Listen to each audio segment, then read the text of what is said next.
मेरा नाम खुशी है। मैं एक मिडिल क्लास फैमिली से बिलोंग करती हूँ। मेरी यह कहानी 7 साल पुरानी है। मेरी शादी 18 साल की उम्र में हो गई थी। मेरे पति की मौत शादी के 2 साल बाद हो गई थी। भरी जवानी में ही मैं विधवा हो गई। मैं अपने देवर के साथ घर में रहती थी।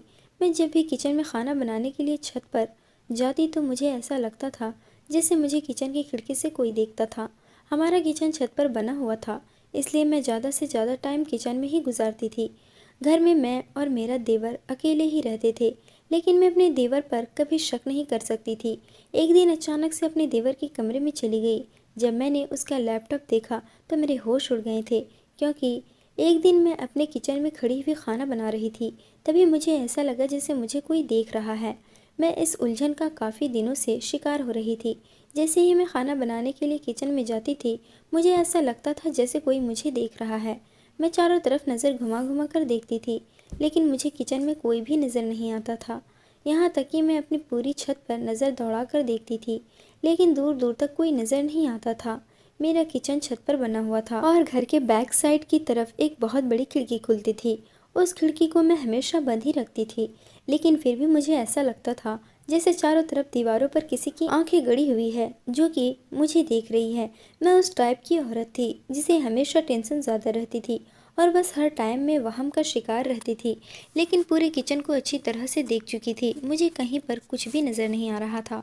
मैं जैसे ही खाना बनाकर बाहर निकलती तो कभी कभी तो मुझे ऐसा लगता था जैसे मैं किसी दिमागी बीमारी का शिकार होती जा रही हूँ। उस दिन भी मैंने बहुत जल्द से दोपहर का खाना बना लिया था और फटाफट मैं बर्तन धोकर किचन में बाहर आ गई थी। कुछ दिन पहले से ही मेरे साथ ये सब कुछ हो रहा था, जो कि मुझे शक में डाल रहा था। मुझे हर टाइम ऐसा लगता रहता था कि जैसे मुझे कोई देखता रहता है, मेरे आसपास ही रहता है, और इस डर की वजह से मैं इतनी ज़्यादा परेशान रहती थी कि शायद मैं आप लोगों को इस बारे में नहीं बता सकती।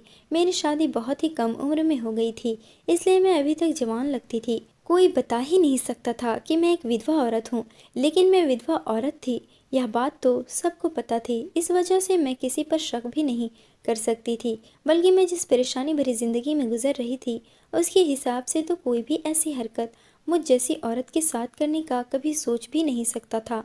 और मेरे घर पर हम सिर्फ दो ही लोग रहते थे, एक मैं और दूसरा मेरा 19 साल का देवर। मेरे देवर का नाम विजय था। मेरी सास ससुर तो इस दुनिया से जा चुके थे और मेरे पति की कोई बहन भी नहीं थी, और मेरी शादी होने के 2 साल बाद ही मेरे पति की भी मौत हो गई। मैं अपने पति के साथ ज़्यादा टाइम नहीं बिता सकी थी। वो बहुत जल्दी ही मुझे इस दुनिया में अकेला छोड़कर चले गए थे। मेरे पति की हार्ट अटैक की वजह से मौत हो गई थी। मेरे ससुर के 2 मकान थे, जिनमें से एक तो उन्होंने अपने बड़े बेटे यानी मेरे पति के नाम कर दिया था, और दूसरा मकान उन्होंने मेरे देवर के नाम पर कर दिया था।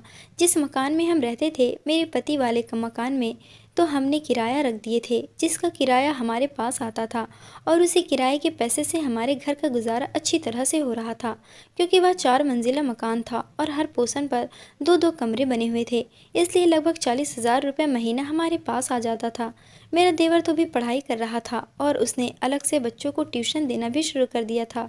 वो ठीक ठाक कमा लिया करता था, तो सुबह को घर से बाहर निकलता तो शाम को ही वापस आता था। सारा दिन घर में मेरे अलावा कोई नहीं होता था।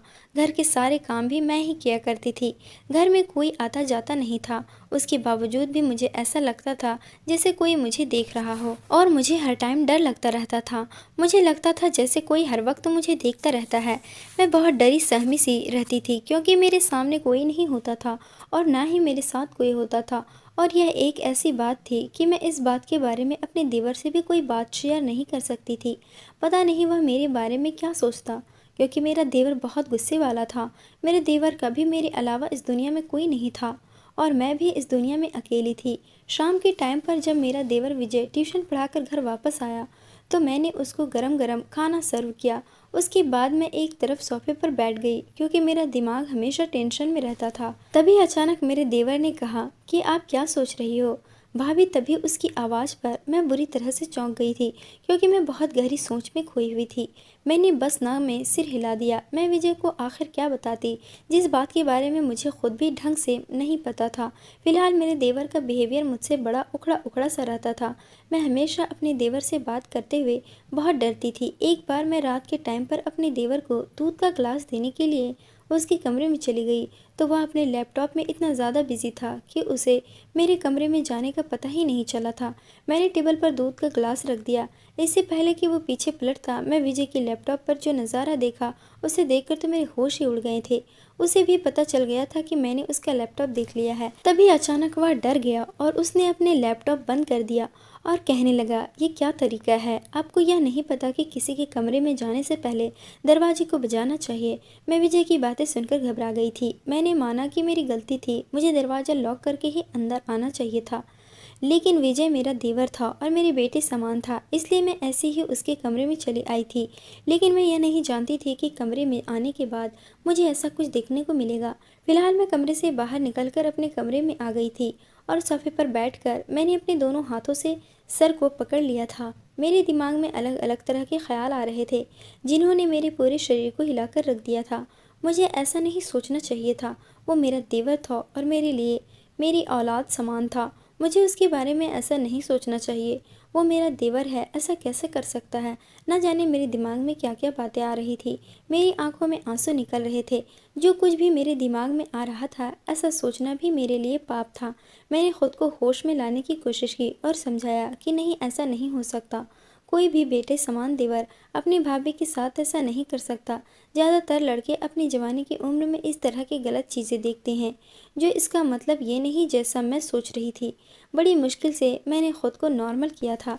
एक दिन मैं छत पर धुले हुए कपड़े फैला रही थी कि तभी अचानक हमारे घर के पीछे वाली छत पर मुझे ऐसा लगा कि किसी के कैमरे की फ्लैश मुझ पर पड़ी। मैंने बड़ी हैरानी से पलटकर देखा तो मुझे किसी की परछाई नजर आई थी, लेकिन परछाई से हम किसी के होने या न होने का अंदाज़ा नहीं लगा सकते और ना ही पहचान कर सकते हैं। मुझे ऐसा लगा जैसे वहाँ पर कोई खड़ा था और मुझे देख रहा था। जैसे ही मेरी नज़र पड़ी, ऐसा लगा कोई वहाँ से एकदम पीछे हट गया। मैंने बड़े गौर से देखने की कोशिश की, लेकिन मुझे वहाँ पर कोई नज़र नहीं आया था। पहले वहाँ पर कोई खड़ा हुआ मुझे ही देख रहा था। किसी ने शायद अपने मोबाइल से मेरी फ़ोटो लेने की कोशिश की थी। मेरा दिल बुरी तरह से डर रहा था। इस मोहल्ले में आए हुए अभी हमें सिर्फ 6 महीने ही गुजरे थे। मेरे पति का पहला वाला मकान बड़ा था, जो कि हमने किराएदारों को दे दिया था। यह घर उस घर से छोटा था, इसलिए हम इस घर में 6 महीने पहले ही शिफ्ट हुए थे। 6 महीने पहले हम उस बड़े वाले घर में ही रहते थे और जब मैं इस घर में आई तो परेशान होकर रह गई थी। मुझे हर टाइम ऐसा ही लगता रहता था कि कोई मुझ पर नज़र रखे हुए हैं। आसपास के लोगों में से भी अभी तक मैं किसी से भी नहीं मिल पाई थी। मुझे अकेला रहना ही ज़्यादा पसंद था। मुझे लोगों से ज़्यादा बातचीत करनी पसंद नहीं थी और मैं भीड़ भाड़ से भी घबरा जाती थी और मेरा नेचर भी अलग रहने का ही था और मेरा देवर भी बहुत कड़क बिहेवियर का था। इस घर में शिफ्ट होते ही मेरे देवर ने कह दिया था कि आपको पड़ोसियों से ज़्यादा रिश्ते जोड़ने की कोई ज़रूरत नहीं, अपने घर से ही मतलब रखना। विजय मेरे पति का छोटा भाई था। मेरी शादी बहुत कम उम्र में ही मेरे माता पिता ने विजय के बड़े भैया के साथ कर दी थी। मेरे पति की उम्र मुझसे लगभग 15 साल ज़्यादा थी और मैं कम उम्र की थी। मैं गरीब लड़की थी। मेरे माता पिता के पास मुझे देने के लिए कुछ भी नहीं था। इसी वजह से उन्होंने मुझसे डबल उम्र के लड़के के साथ मेरी शादी कर दी और मेरे पति जल्दी ही मुझे इस दुनिया से छोड़कर चले गए। मैं इतनी छोटी सी उम्र में ही विधवा हो गई थी। भगवान ने मुझे खूबसूरती तो बहुत दी थी, लेकिन शायद मेरी किस्मत अच्छी नहीं लिखी थी। मैंने अपनी ज़िंदगी में बहुत सारी परेशानियां देखी हैं। हम देवर भाभी एक साथ कहीं भी जाते तो लोग हमें आपस में पति पत्नी समझते थे।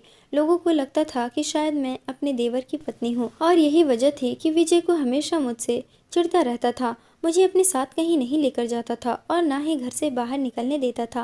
मुझे नए कपड़े और चूड़ियाँ पहनने से भी मना करता था। अगर मैं कभी नए कपड़े घर में पहन लिया करती थी तो वो मुझे डांट दिया करता था और कहता था कि भाभी आप सफ़ेद साड़ी में ही रहा करो, आप मेरे भैया की विधवा हो, मुझे इसी रूप में अच्छी लगती हो, आपको ज़्यादा सजने संवरने की कोई ज़रूरत नहीं, आपका ये श्रृंगार देखने के लिए आपका पति जिंदा नहीं है, वो मर चुका है। जिसको दिखाने के लिए आपको श्रृंगार करना है, कोई ज़रूरत नहीं है नए कपड़े और चूड़ियाँ पहनने की।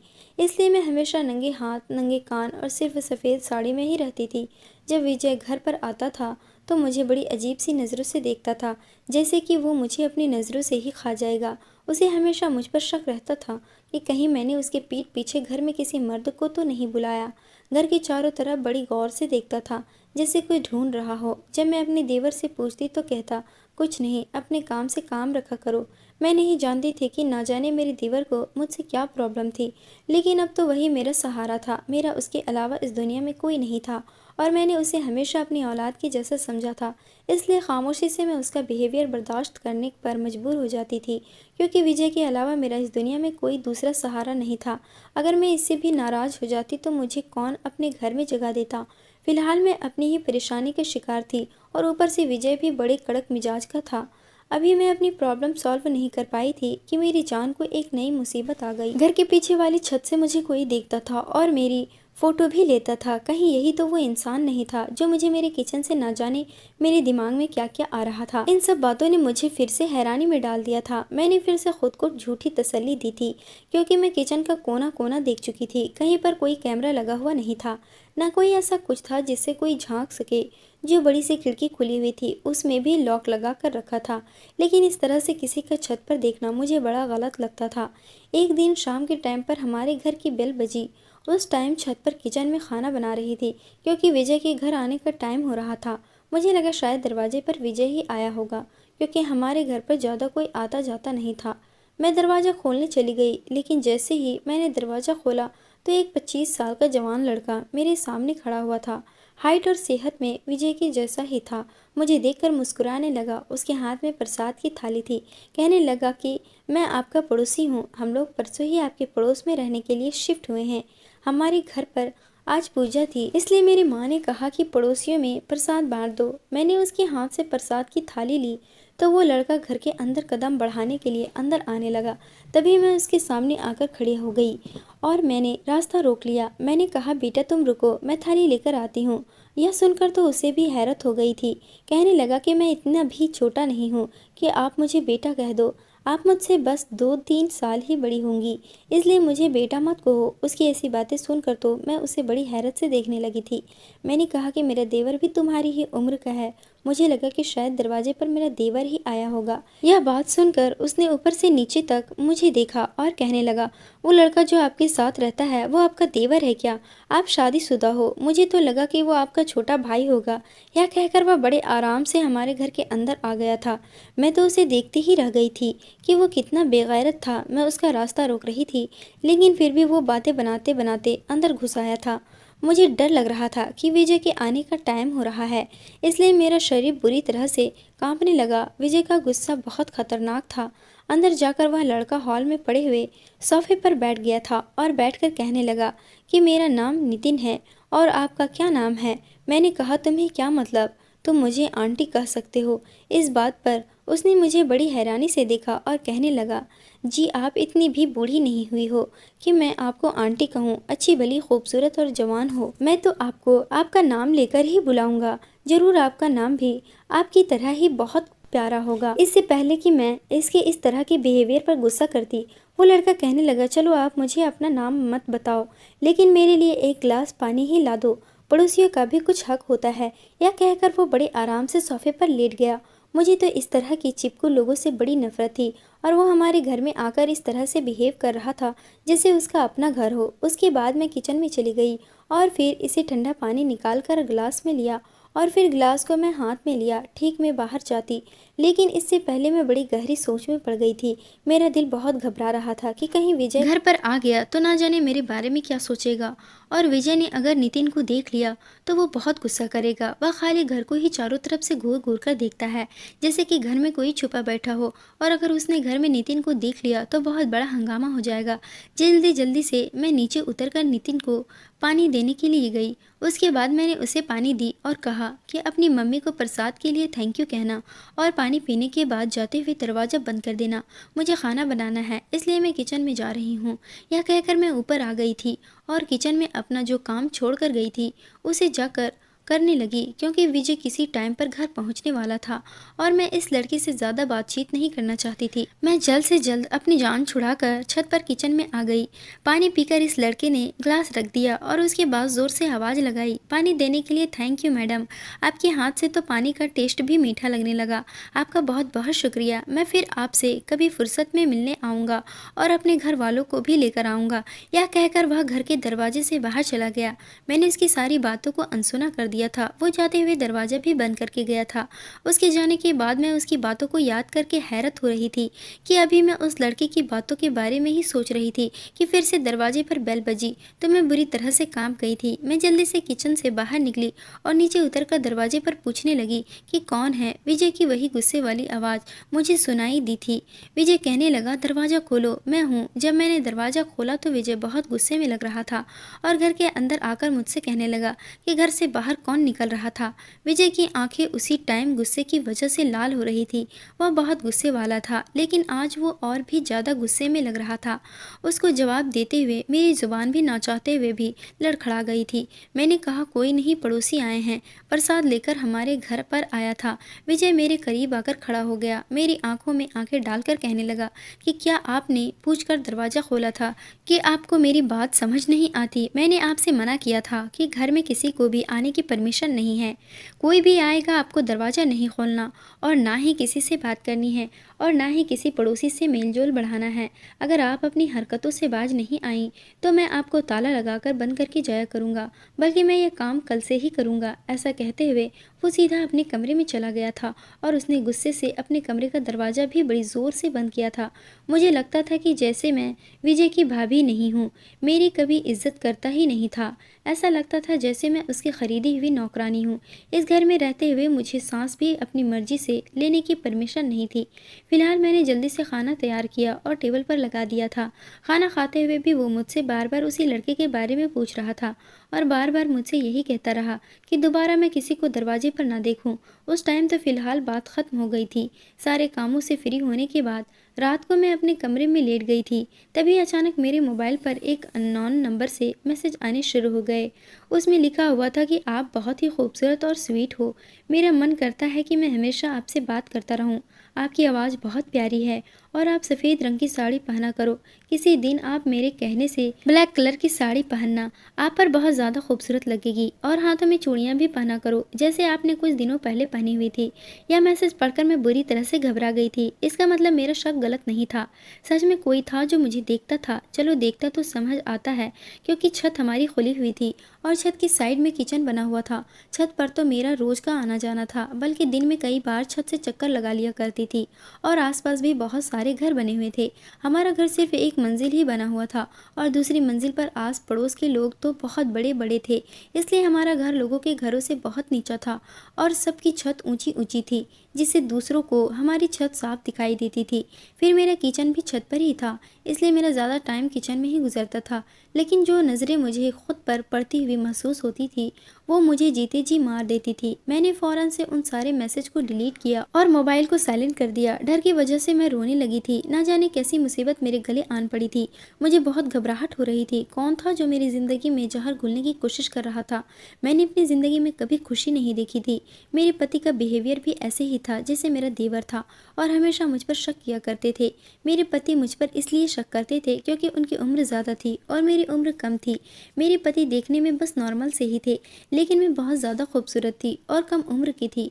हम दोनों पति पत्नी एक साथ जहाँ भी जाते थे, लोग हम दोनों की जोड़ी को बड़े घूर घूर कर देखते थे और मुझे देखते ही लोग मेरी तारीफ करते थे। इन्हीं सब बातों से तंग आकर मेरे पति भी मुझ पर बहुत शक करने लगे थे कि जो भी मुझे देखता था मेरी खूबसूरती का दीवाना हो जाता था।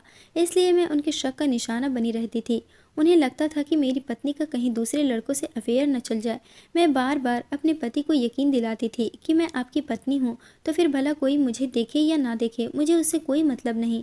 आपको मुझ पर भरोसा होना चाहिए। लेकिन मेरे पति ने मुझ पर कभी भरोसा नहीं किया।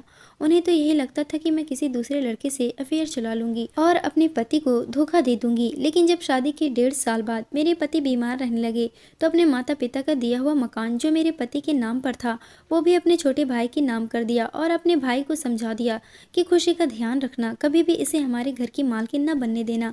अब इस मकान के मालिक तुम हो। यह लड़की तो अपनी खूबसूरती के जाल में लड़कों को फंसा लेती है और मुझे पूरा यकीन है कि मेरे मर जाने के बाद ये लड़की किसी के साथ भाग जाएगी। इसलिए विजय तुम इस पर सख्ती करना, हमारे घर की इज्जत नीलाम ना होने देना। मुझे पता है मैं जिंदा नहीं रह सकूंगा। ये लड़की हमारे घर से भागना नहीं चाहिए। यह खूबसूरत है, इससे कोई भी आसानी से शादी कर लेगा और तुम अकेले बेसहारा रह जाओगे। मैं चाहता हूँ कि सारी ज़िंदगी ये मेरी विधवा बनकर गुजारे, सारी ज़िंदगी तुम्हारी देखभाल करे।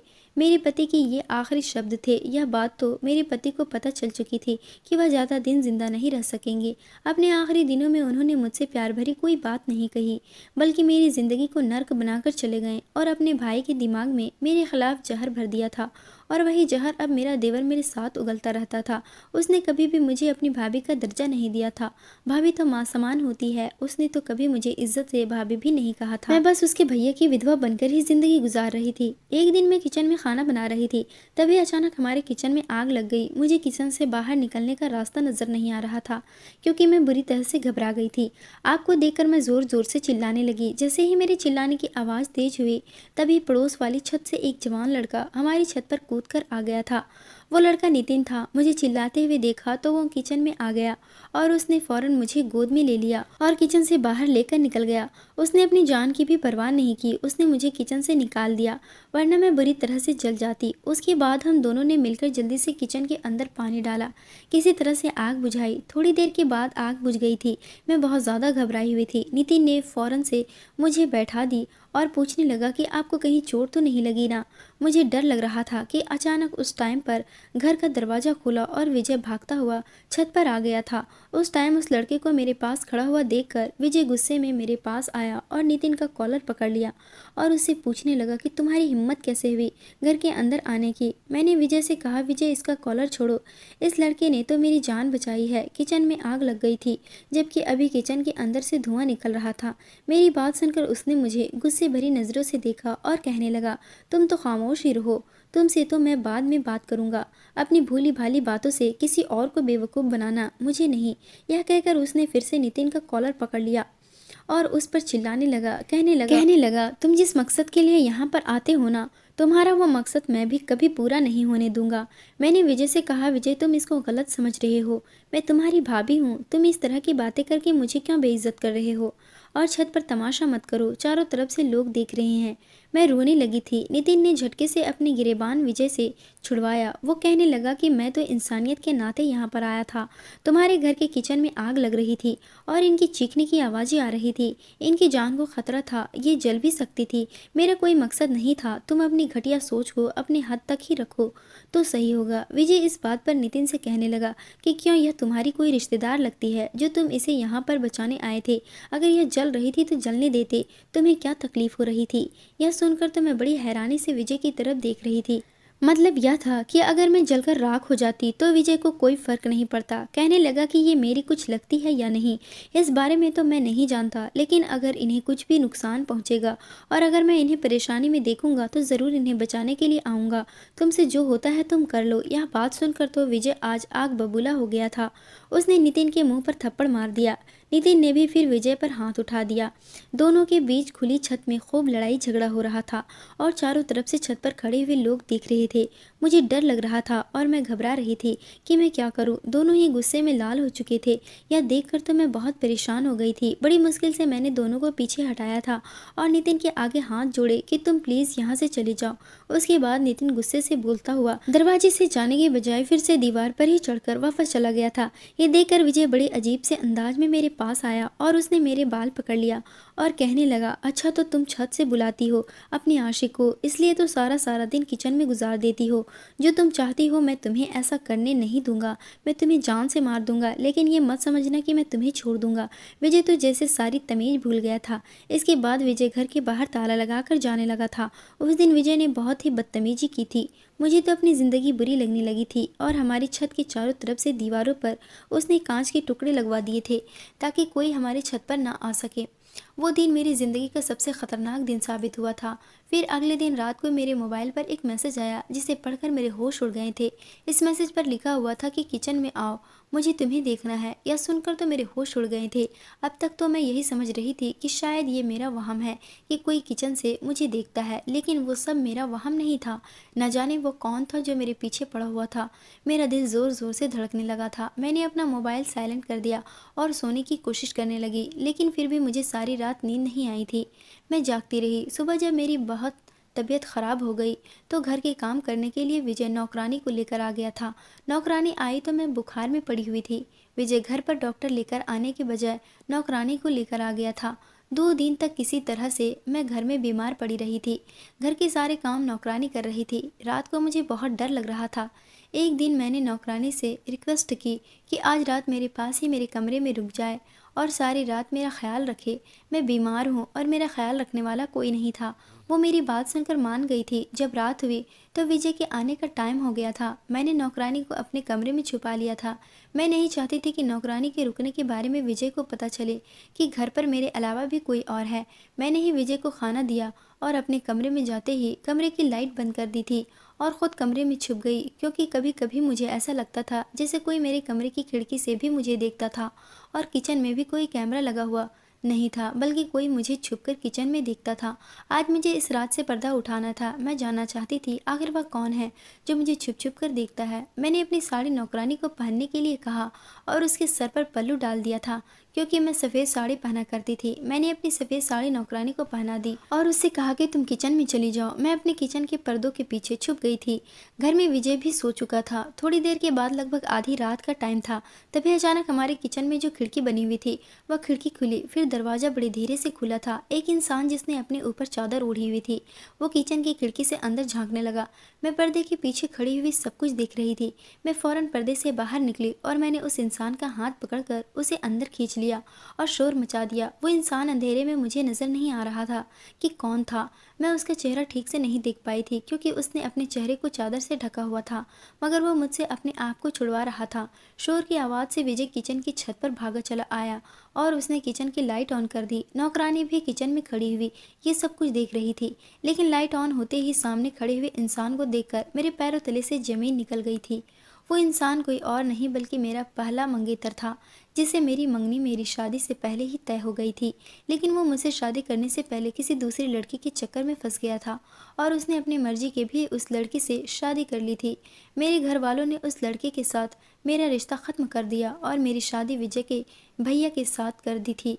इस लड़के को यहाँ पर देखकर मुझे बड़ी हैरानी हुई थी। जब उससे उसका कारण पूछा तो उसने बताया कि जब हम दोनों का रिश्ता लगा हुआ था तब मुझे एक लड़की पसंद आ गई थी और मैंने उससे शादी कर ली थी। लेकिन कुछ दिनों के बाद वो लड़की मुझे छोड़कर चली गई थी। वो लड़की चोर थी और मेरे घर पर चोरी करने के इरादे से उसने मुझे अपने प्यार के जाल में फंसा लिया था। वो शादी के 1 महीने बाद मेरे घर से सारा सामान चोरी करके कहीं फरार हो गई। उसके बाद उसका कुछ अता पता नहीं चला। लेकिन उसके बाद मैंने कभी दूसरी शादी नहीं की। लेकिन जब उसने मुझे अपने घर के बराबर वाले घर में देखा तो उसे इस बारे में पता चला कि मेरे पति की मौत हो गई। तब उसे बड़ा अफसोस होने लगा था। वो मुझे दोबारा से अपनाना चाहता था। वो लड़का नितिन का बड़ा भाई था और उसने ही उस दिन आग से बचाने के लिए अपने भाई नितिन को हमारी छत पर भेजा था। वो लड़का मुझे दोबारा एक्सेप्ट करना चाहता था, इसलिए वो मुझसे बार बार बात करने की कोशिश कर रहा था और उसने कई बार विजय से भी बात करने की कोशिश की थी। विजय मेरी दूसरी शादी करने पर राजी नहीं हो रहा था। एक दिन उसने नितिन को बहाने से हमारे घर पर भेजा था, क्योंकि नितिन मुझसे अपने भैया के बारे में बात करना चाहता था। लेकिन मैंने नितिन की बात पर ध्यान नहीं दिया, इसलिए मैं जब भी छत पर कोई काम करने किचन में जाती तो वो लड़का मुझे छत पर आते हुए देख लिया करता था और वह दीवार कूद कर हमारी छत पर आ जाता था और मुझे देखने की कोशिश करता था। यह सब सुनकर इस इंसान ने विजय की बहुत मिन्नतें की वो खुशी की शादी मेरे साथ कर दे और इस तरह से खुशी को परेशान ना किया करे। पहले तो विजय नहीं मान रहा था, लेकिन बाद में उसने खुद मेरी शादी नितिन के बड़े भैया के साथ करवा दी थी। इसी तरह से मेरा घर बस गया था। लेकिन भगवान जाने विजय के दिल में भगवान ने कैसे रहम डाल दिया था कि वो मेरे शादी के लिए मान गया था, वरना वो तो मुझे अपना बहुत बड़ा दुश्मन समझता था। इस बात को 7 साल गुजर गए। मैं अपने पति के साथ बहुत खुश हूँ और मैंने फैसला किया है कि मैं अच्छी और खूबसूरत सी लड़की देखकर विजय की भी शादी करवा दूंगी, ताकि उसका भी घर बस सके। फिलहाल मेरी पूरी ज़िंदगी पलट गई। जितने दुख मैंने झेले थे, मेरी ज़िंदगी में इतनी ज़्यादा खुशी आ गई। विजय का बिहेवियर भी पहले जैसा नहीं रहा। हम लोग पड़ोस में ही रहते हैं। मैं अपने घर से ही विजय के लिए खाना बनाकर भेज देती हूँ और उसके घर का सारा काम करके आ जाती हूँ। कभी कभी नौकरानी कर देती है तो कभी कभी मैं भी कर देती हूँ। मैं विजय को किसी तरह की कोई परेशानी नहीं देती। वह मुझसे खुश रहने लगा है और पहले से काफ़ी हद तक चेंज हो गया है। दोस्तों, उम्मीद करती हूँ आपको हमारी कहानी पसंद आई होगी। कहानी पसंद आई है तो वीडियो को लाइक करें, चैनल पर नए हैं तो चैनल को सब्सक्राइब करें और हाँ, नोटिफिकेशन को ज़रूर दबाएं ताकि अगली अपडेट सबसे पहले आपको मिले।